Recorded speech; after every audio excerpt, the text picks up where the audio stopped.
अहमद व नसल्ली अला रसूलिल करीम। Mine of knowledge के मोअज़्ज़िज़ सामीन, अस्सलाम वालेकुम। अब्बासी खिलाफत के ज़वाल की एक बड़ी वजह फ़र्क़ा वारियत भी थी।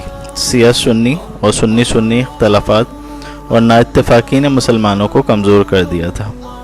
आज भी आलम कुफ़ार मुसलमानों में शिया सुन्नी और देवबंदी बरेलवी और गैर मुक़ल्लिद तक़सीम के ज़रिए मुसलमानों को मुसलसल कमज़ोर कर रहा है।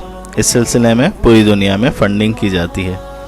मुसलमानों का इत्तेहाद वक्त की अहम ज़रूरत है और फ़िरका वारियत को अल्लाह सुब्हानहू व तआला के कौल और अल्लाह की रस्सी को मजबूती से थामे रखो और तफ़रक़े में ना पड़ो के मिज़दाक़ ख़त्म करने के लिए ज़रूरी है कि इस्लामी तालीमात में अदम बर्दाश्त और तफ़रक़े वाले दलाइल के बजाय इत्तेहाद और इत्तेफ़ाक़ के लिए मुत्तहिद करने वाले और बाहम जोड़ने वाले दलाइल उजागर किए जाएँ।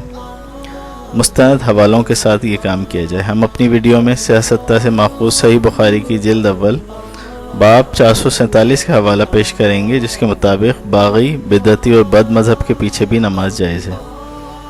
इमाम बुखारी ने इस पर बाकायदा बाब ही इस इन्वान के साथ बांधा है कि बाग़ी और बिदअती की इमामत के लिए क्या हुक्म है।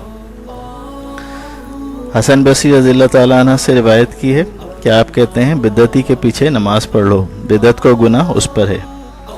हमसे मोहम्मद बिन यूसुफ ने औज़ाई के हवाले से ज़ाहरी वगैरह से रिवायत की है कि वो उस्मान बिन अफ़्फ़ान के पास इस वक्त गए जब वो महसूर हो चुके थे।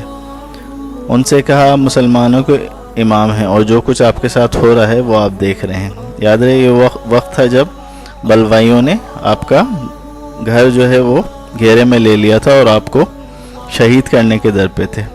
उस वक्त आपसे सवाल किया गया कि आप मुसलमानों के इमाम हैं और जो कुछ आपके साथ हो रहा है वो आप देख रहे हैं। अब क्योंकि बाग़ियों के कब्ज़े में पूरा मदीना था तो उस वक्त नमाज़ें भी वही पढ़ा रहे थे, तो उनसे पूछा गया, अब हमें बाग़ी नमाज़ पढ़ाता है और हमें इसमें हर्ज महसूस होता है।